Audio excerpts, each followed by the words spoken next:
बिस्मिल्लाहिर्रहमानिर्रहीम। Dear students, अस्सलाम वालेकुम। स्टूडेंट्स, हमारी 6.4 एक्सरसाइज जो है पिछली कुछ वीडियोस में हमने कुछ क्वेश्चन कर चुके हैं, मतलब कि 8 क्वेश्चन हम कर चुके हैं। तो आज हम एक नई वीडियो बना रहे हैं नए टॉपिक के साथ, नए क्वेश्चन के साथ। तो आज हमने जो क्वेश्चन स्टार्ट करना है वो क्वेश्चन नंबर 9 है। तो आइए अपने टॉपिक की तरफ बढ़ते हैं। क्वेश्चन नंबर 9 6.4 एक्सरसाइज से क्वेश्चन नंबर 9 और इसकी जो स्टेटमेंट है वो है find the matrix product. Product mean multiply, यानी जो लफ्ज़ प्रोडक्ट होता है मैथ में ये मल्टीप्लाई के लिए भी इस्तेमाल किया जाता है। इसका मतलब कि हमने मल्टीप्लाई करना है। तो मल्टीप्लाई हमने सीखी है पीछे वाली वो क्वेश्चंस में। यहाँ पे क्वेश्चन नंबर 9 इस अंदाज में गिवन है।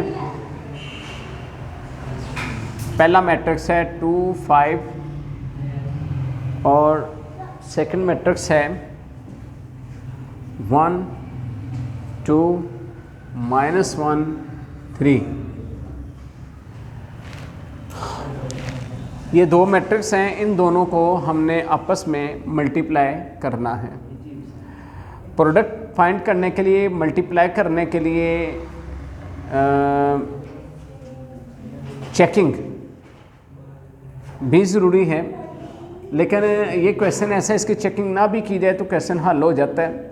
लेकिन फिर भी मैं आपको चेकिंग का मेथड बता देता हूँ, तरीका बता देता हूँ कि अगर जो फर्स्ट मैट्रिक्स है इसके कॉलम की तादाद, फर्स्ट मैट्रिक्स देखिए, फर्स्ट मैट्रिक्स जो होता है इसके कॉलम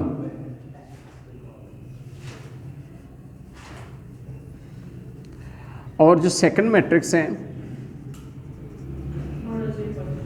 इसके रोज़, अगर फर्स्ट मैट्रिक्स के कॉलम की तादाद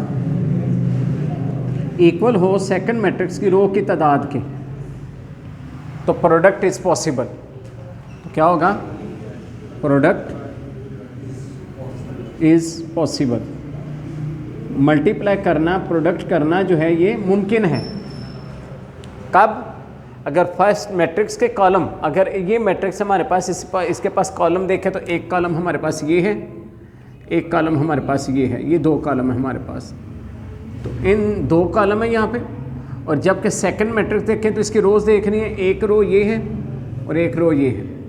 तो देखें इसके 2 कॉलम्स इसकी 2 रोज़ के इक्वल है। सो प्रोडक्ट इज़ पॉसिबल, यानी मल्टीप्लाई हो सकता है। ये इसकी चेकिंग है, यानी प्रोडक्ट का ये एक रूल भी है कि प्रोडक्ट कैसे पॉसिबल है।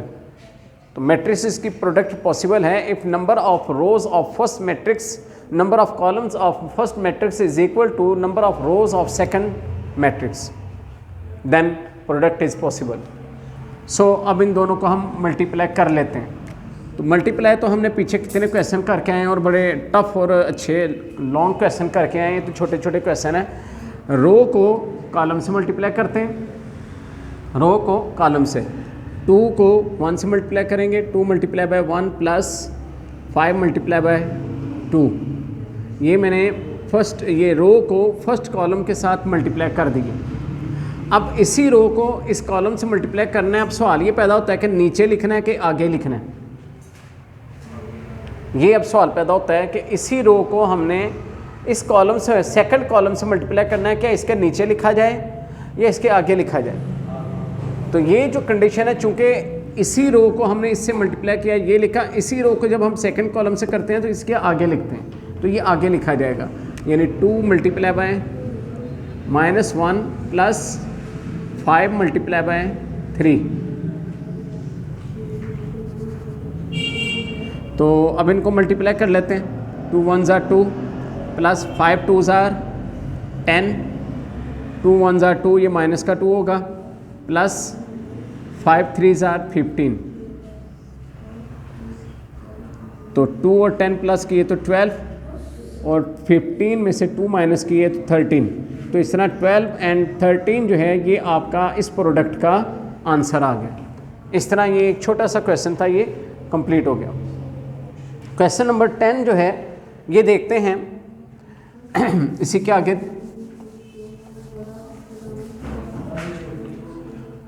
क्वेश्चन 10 जो है उसमें जो हमें गिवन है वो है पहला मैट्रिक्स 3 4 -1 -2 -1 2।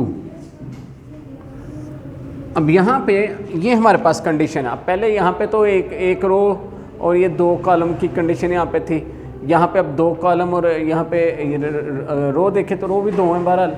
तो अगर इसकी चेकिंग करनी है तो उसी तरह कर सकते हैं। फर्स्ट मैट्रिक्स के कॉलम 2 हैं, सेकंड की रो वो भी 2 हैं, तो मल्टीप्लाई पॉसिबल है, लिहाजा मल्टीप्लाई करते हैं। तो रो को कॉलम के साथ मल्टीप्लाई किया जाता है। 3 multiply by -1 plus 4 multiply by 2।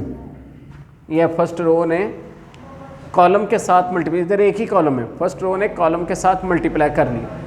इसी तरह इसी रो को आप सेकंड रो को आप कॉलम के साथ मल्टीप्लाई करते हैं, तो -1 multiply by -1 plus -2 multiply by 2।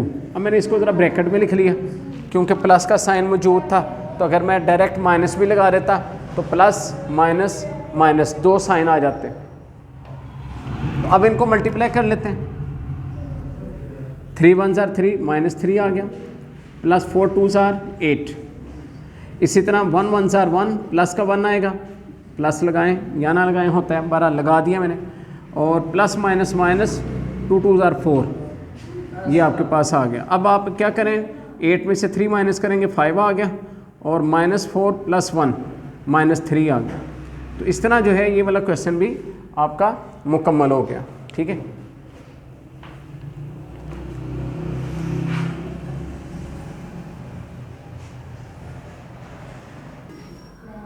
Ji student, question number 11 और 12 जो है ये बोर्ड पे लिख दिए गए हैं। दोनों क्वेश्चन हम कर रहे हैं यहाँ पे। पहले हम क्वेश्चन नंबर 11 देख रहे हैं यहाँ पे। ये हमारे पास मैट्रिक्स हैं, 2 के 2 मैट्रिक्स हैं। इसमें 2 रोज 2 कॉलम है, इसमें भी 2 रोज 2 कॉलम है। तो इनको मल्टीप्लाई करना क्या करेंगे, फर्स्ट रो फर्स्ट कॉलम के साथ मल्टीप्लाई करेंगे। ठीक है जी, और इसी तरह फर्स्ट रो के हो फिर सेकंड कॉलम के साथ भी मल्टीप्लाई करेंगे। तो इस तरह देखिए मल्टीप्लाई करते हैं। 2 मल्टीप्लाई बाय 1 यानी 2 1s are 2। मैं अब डायरेक्ट मल्टीप्लाई कर रहा हूँ, यानी 2 मल्टीप्लाई बाय 1 नहीं लिखा बल्कि 2 1s are 2 लिख लिए, प्लस 3 0 0।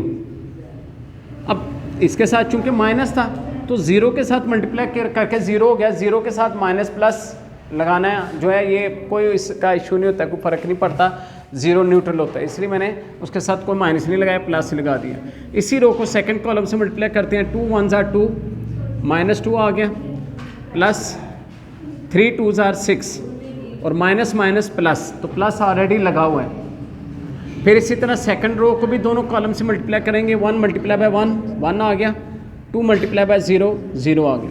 इस तरह 1 मल्टीप्लाई बाय 1 -1 आ गया, प्लस 2 2s are 4 -4 आ गया। तो यहाँ पे प्लस का साइन था साथ माइनस का, इसलिए मैंने ब्रैकेट यूज़ कर ली। अब यहाँ पर 2 + 0 2 होता है, 1 + 0 1 होगा, और इसी तरह 6 प्लस का 2 माइनस का, 6 में से 2 माइनस किए 4 -4 -1 -5। तो ये आपका आंसर आ गया। क्लियर। नेक्स्ट क्वेश्चन जो है ये भी इसी टाइप का है। इधर भी इन दोनों को आपस में मल्टीप्लाई करनी है। ठीक है, तो आइए इनको मल्टीप्लाई करते हैं। तो वही रो को कॉलम के साथ मल्टीप्लाई, -3 मल्टीप्लाई करेगा -1 के साथ, 3 1s are 3, minus minus plus, plus का 3 हो गया। ठीक है जी, प्लस का साइन आएगा, 2 1s are 2। अब 2 1s are 2 करेंगे, यहाँ पे माइनस का साइन है, लिहाजा ये -2 आ जाएगा, -2। इसी तरह इसी रो को अगले कॉलम से multiply, 3 multiply by 5 3 5s are 15, plus 2 3s are 6। इसी तरह अब सेकंड रो को भी दोनों कॉलम के साथ मल्टीप्लाई करना है। सबसे पहले 4 1s are 4, ये -4 आ गया, प्लस का साइन लगाएंगे, -1 से मल्टीप्लाई करेगा, माइनस माइनस तो प्लस हो जाएगा, और 1 1s are 1 आ जाएगा। इस तरह 4 multiply by 5 20, plus -1 3s are -3, तो ये माइनस में 3 आ जाएगा। इनको प्लस माइनस कर लेंगे, तो ये आपके पास आ गया 3 + -2 3 - 2 1 आ गया, माइनस का 15 प्लस का 6, 15 में से 6 निकालें -9, और इस तरह -4 में से 1 निकाल दे, 4 - 1 3, -3 आ गया। और इसी तरह ये 20 प्लस माइनस माइनस 20 -3 17, ये 17 आ गया। तो इस तरह ये आपका क्वेश्चन ख़त्म हो गया। तो ये दोनों को हमने मल्टीप्लाई किया, दोनों 2 बाय 2 के मैट्रिक्स थे, दोनों को मल्टीप्लाई करके हमारे पास ये आंसर आ गया।